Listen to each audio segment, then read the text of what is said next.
afternoon. Welcome to my workshop. It's kind of a disaster in here.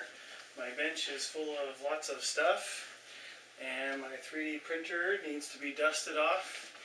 I wanted to give you all an update to the conclusion of the Bugatti project. The feedback's been awesome, guys, and I really appreciate your support, and I had a lot of fun at Flight Fest, and I really look forward to getting her in the air soon.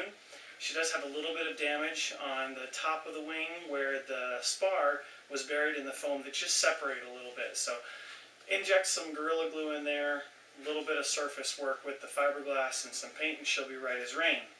Now, I did see a whole bunch of questions on the comments of the flight test video that I thought I should address.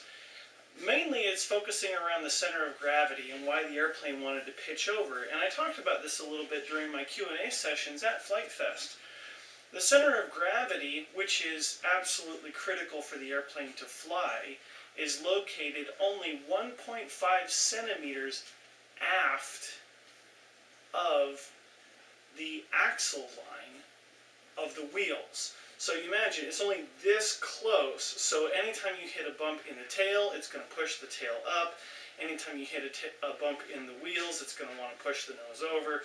You know, so being able to handle the airplane on the ground is a really big problem. And I think it's one of the things that had the full scale gone into testing phases after being mocked up, they would have addressed that. I think a simple solution would be to simply move the main wheels back into the wing and add a nose gear. I think that would have solved a lot of the problems.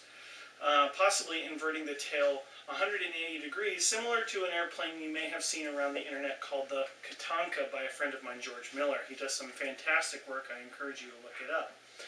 I will also mention that while the Bugatti project is over, I am looking forward to a new project. I'm seeing some chatter back and forth about, oh, what's he going to do next? You know, I think you'll like the direction that I'm going. I really like to share the models that I do, but I also like to share with you the whole build process. Now, the model that I've selected, I'll do my own unboxing and unveiling when parts and things come. But it's a classic airplane. It's very approachable for the average modeler and the average pilot. And it may be a little bit of a step up for you guys who are into foamies and flight test airplanes, but I think you can handle it. I for sure will go through the trouble spots, and I will go through some of the other techniques involved in building this airplane, but it will be wood.